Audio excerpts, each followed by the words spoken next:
এক লোক প্রস্রাব করার সময় হঠাৎ দেখতে পায় যে এই নির্জন জায়গায় একটা গাড়ির ভেতর এক রূপসী মেয়ে ঘুমিয়ে আছে।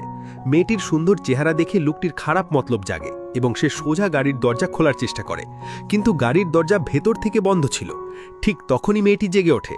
বাইরের লোকটার বাজে চেহারা দেখে সে রেগে গিয়ে তাকে সঙ্গে সঙ্গে চলে যেতে বলে, কিন্তু নির্জন জায়গায় কেউ নেই দেখে লোকটি মোটেও ভয় পায় না, বরং মেয়েটিকে নানা কথায় ভুলিয়ে দরজা খোলার ছলচাতুরি করতে থাকে।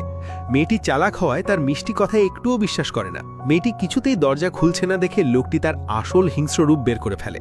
মেয়েটি ভয়ে অনবরত গাড়ির হর্ন বাজাতে থাকে যাতে লোকটি ভয় পেয়ে পালিয়ে যায়, কিন্তু এতে লোকটি না পালিয়ে উল্টো চরম ক্ষেপে যায়। তবে ভাগ্যের জোরে হর্নের শব্দ শুনে কাছেই থাকা এক দাড়িওয়ালা লোক সেদিকে এগিয়ে আসে। মেয়েটি ভাবল সে হয়তো এখন বেঁচে যাবে, কিন্তু সে স্বপ্নেও ভাবেনি যে এই দাড়িওয়ালা লোকটিও এই প্রথম লোকটারই সহযোগী। মেয়েটি কিছু বুঝে ওঠার আগেই দাড়িওয়ালা লোকটি বন্দুক তাক করে তাকে জোর করে গাড়ি থেকে বের হতে বাধ্য করে। মেয়েটি জীবনে কখনো এমন পরিস্থিতির মুখোমুখি না হওয়ায় ভয়ে প্যান্টে প্রস্রাব করে দেয়।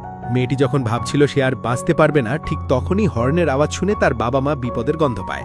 বাবা জলদি ছোট ছেলেকে মায়ের কাছে রেখে মেয়ের দিকে এক দৌড়ে ছুটে যায়, কিন্তু বাবার হাতে কোনো অস্ত্র না থাকায় সে আসামিদের কাছে পৌঁছানো মাত্রই মার খেয়ে জ্ঞান হারিয়ে ফেলে। ওদিকে মাও পরিবার নিয়ে চিন্তিত হয়ে ছোট ছেলেকে তাঁবুতে লুকিয়ে রেখে স্বামী ও মেয়েকে বাঁচাতে ছুটে আসে। মেয়েটি সুযোগ বুঝে পালানোর চেষ্টা করলে দাড়িওয়ালা লোকটি এক রাউন্ড গুলি চালিয়ে হুমকি দেয় যে আর এক পা এগোলে তার মা বাবাকে একদম মেরে ফেলা হবে। মেয়েটি বাধ্য হয়ে দাঁড়িয়ে পড়ে। কিছুক্ষণের মধ্যেই অপরাধীরা পুরো পরিবারকে শক্ত করে বেঁধে ফেলে এবং মেয়েটিকে নানাভাবে অপমান করতে থাকে। এরপর তারা মেয়েটির মোবাইল ফোন হাঁটুরে দেখতে পারে যে পরিবারে আরও একটি ছোট ছেলে আছে। তবে তারা ভয় পায় না, কারণ তারা ধরে নেয় ছেলেটি আশেপাশে টেন্টেই লুকিয়ে আছে এবং পাহাড় থেকে নামার সময় তাকে শেষ করে দিলেই হবে। এরপর আসামিরা মা বাবাকে দুটো বড় গাছের সাথে শক্ত করে বেঁধে ফেলে।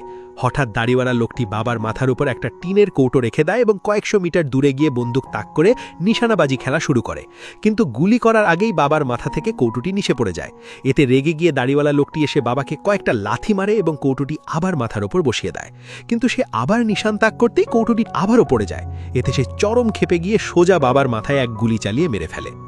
এরপর কৌটোটি মায়ের মাথার ওপর রাখা হয় এবং এবার অন্য আসামিটি নিশানাবাজির চেষ্টা করে, কিন্তু তার নিশানা এতটাই খারাপ ছিল যে গুলি লক্ষ্য থেকে 30 সেন্টিমিটার দূরে গিয়ে লাগে। এতে তার সঙ্গী তাকে নিয়ে ঠাট্টা বিদ্রুপ শুরু করে। অপমানে অন্ধ হয়ে লোকটি রেগে গিয়ে সোজা মায়ের বুকে গুলি করে তাকেও মেরে ফেলে। মা বাবা দুজনেই মারা গেছে নিশ্চিত হওয়ার পর নিজেদের অপরাধ ঢাকতে দাড়িওয়ালা লোকটি মেয়েটির কাছে গিয়ে তার মাথায়ও এক গুলি চালিয়ে দেয়। 3 জনকে মেরে ফেলে দুজন বেশ গর্বের সাথে সেখান থেকে চলে যায়, কিন্তু তারা টেন্টে গিয়ে দেখে ছোট ছেলেটি সেখানে নেই।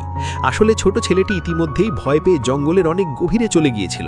গহীন বনে ছেলেটি কাঁদতে কাঁদতে তার মাকে খুঁজছিল, অথচ সে জানত না যে তার মা বাবার বোনকে কিছুক্ষণ আগেই নির্মমভাবে মেরে ফেলা হয়েছে।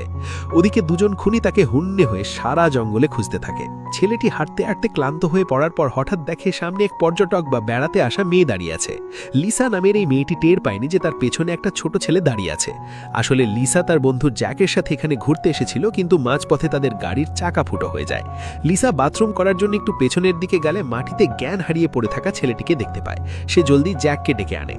পরীক্ষা করে দেখা যায় ছেলেটি কেবল অজ্ঞান হয়ে গেছে, তার কোনো বিপদ হয়নি। কিন্তু আশেপাশে কাউকে না পেয়ে তারা আপাতত ছেলেটিকে নিজেদের গাড়িতেই নিয়ে আসে। ছেলেটি দীর্ঘক্ষণ না জাগায় তারা তাকে হাসপাতালে নিয়ে যেতে চায়, কিন্তু চাকা ফুটো থাকায় তারা কোথাও যেতে পারছিল না। ঠিক তখনই পেছন থেকে একটা ছোট গাড়ি আসতে দেখে তারা ভাবে স্থানীয় কোনো লোক আসছে, তাই সাহায্যের জন্য এগিয়ে যায়। কিন্তু তারা স্বপ্নেও ভাবেনি যে এই লোকটাই আসলে ছেলেটির পুরো পরিবারকে মেরে ফেলেছে। গাড়িতে একটা ছোট ছেলে আছে শুনে লোকটি এগিয়ে এসে পরীক্ষা করে দেখে যে এ তো সেই হারিয়ে যাওয়া ছেলেটি। নিজের অপরাধ যাতে প্রকাশ না পায় সেজন্য লোকটি মিথ্যা বানিয়ে বলে যে সে গতকাল ছেলেটিকে পাহাড়ে শিকার করতে দেখেছে। সে জ্যাককে তার সাথে পাহাড়ে গিয়ে খুঁজে দেখার প্রস্তাব দেয়। জ্যাক রাজি হয়ে লোকটির সাথে পাহাড়ে যায় আর লিসা গাড়ি পাহারা দেওয়ার জন্য থেকে যায়। কিন্তু পাহাড়ে ওঠার পর লোকটি জ্যাককে সোজা কাল রাতে সেই ঘটনাস্থলে নিয়ে যায়। একই সাথে 3 জনের নিথর দেহ পড়ে থাকতে দেখে পেশায় ডাক্তার জ্যাক জলদি তাদের বাঁচাতে ছুটে যায়। সে পরীক্ষা করে দেখে মায়ের গায়ে এখনও সামান্য শ্বাস বাকি আছে। জ্যাক উত্তেজিত হয়ে তাকে বাঁচানোর জন্য ব্যাগ থেকে জিনিসপত্র বের করতে গেলে পেছনের খুনিটিয়া অপরাধ ঢাকতে জলদি অস্ত্রমুচি করে জ্যাককে মেরে ফেলার চেষ্টা করে। জ্যাক পরিস্থিতি বুঝে খুনিটাকে সজোরে ধাক্কা দিয়ে মাটিতে ফেলে দিয়ে জীবনের ভয়ে দৌড় দেয়। খুনিটা উঠে দাঁড়ানোর আগেই জ্যাক চোখের পলকে জঙ্গলে গায়েব হয়ে যায়। ওদিকে পাহাড়ের নিচ থেকে গুলির শব্দ শুনে লিসা চমকে ওঠে। ঠিক তখনই অন্য দাড়িওয়ালা খুনিটি এসে গাড়ির জানালা ভেঙে ফেলার চেষ্টা করে। লিসা বুদ্ধি করে একটা ছোট চাকু বের করে দাড়িওয়ালা লোকটার হাতে কোপ মারে এবং সে যখন জখমে পট্টি বাঁধছিল তখন লিসা ছেলেটিকে কোলে নিয়ে এক দৌড়ে জঙ্গলের ভেতর পালিয়ে যায়। দাড়িওয়ালা লোকটিও তার পেছনে ধাওয়া করে। কাকতালীয়ভাবে জ্যাকও দৌড়াতে দৌড়াতে জঙ্গলের একই জায়গায় এসে একটা ছোট ঢালের পেছনে লুকিয়েছিল। খুনিটি লোকটি যখন চারপাশে জ্যাককে খুঁজছিল তখন একটা ছায়া দেখে সে সোজা গুলি চালিয়ে দেয়, কিন্তু কাছে গিয়ে সে আতঙ্কে শিউরে ওঠে দেখে যে সে আসলে জ্যাককে নয় বরং নিজেরই সহযোগী খুনিটাকে মেরে ফেলেছে। একটা ভুল গুলিতে নিজের সঙ্গীকে হারিয়ে সে স্তব্ধ হয়ে যায়। মৃত সঙ্গীর হাত থেকে বন্দুকটা মাটিতে পড়ে থাকতে দেখে জ্যাক ওটা নেওয়ার জন্য এগোতে যায়, কিন্তু ঠিক সেই মুহূর্তে লিসার কোলে থাকা ছোট ছেলেটি হঠাৎ করে কেঁদে ওঠে। গুলির শব্দ আর কান্নার আওয়াজ শুনে বেঁচে থাকা শেষ খুনিটি সেদিকে ছুটে আসে। লিসা পেছনে ফিরে দেখে খুনিটি একদম তার মাথার উপর দাঁড়িয়ে আছে। হাতে বন্দুক দেখে সে আর নড়াচড়া করার সাহস পায় না। নিষ্ঠুর খুনিটি এক ঝটকায় তার কোল থেকে ছোট বাচ্চাটিকে কেড়ে নিয়ে সজোরে মাটিতে আছাড় পেড়ে ফেলে দিয়ে তাকেও মেরে ফেলে। পেছনে লুকিয়ে থাকা জ্যাক এই দৃশ্য দেখে রাগে ফেটে পড়লেও হাতে কোনো অস্ত্র না থাকায় সে সামনাসামনি যুদ্ধ করার সাহস পায় না। জ্যাককে বাইরে টেনে বের করার জন্য খুনিটি লিসাকে একটা গাছের দড়ি দিয়ে ঝুলিয়ে দেয়, কিন্তু জ্যাক ফাঁদে পা না দেওয়ায় খুনিটি যখন লিসার উপর অত্যাচার করতে যাবে ঠিক তখনই পাহাড়ের নিচ থেকে গাড়ি চালুর শব্দ শোনা যায়। খুনিটি বুঝতে পারে জ্যাক হয়তো গাড়ি নিয়ে পুলিশের কাছে চলে যাচ্ছে, তাই সে লিসাকে শক্ত করে বেঁধে গাড়িতে তোলে এবং বন্দুক তার মাথায় ধরে পাহাড়ের নিচে যেতে বলে। কিন্তু লিসার মাথায় তখন অন্য এক সাহসী পরিকল্পনা চলছিল। সে একবারে গাড়ির অ্যাক্সেলারেটরে চাপ দিয়ে গাড়িটিকে উল্টে ফেলে।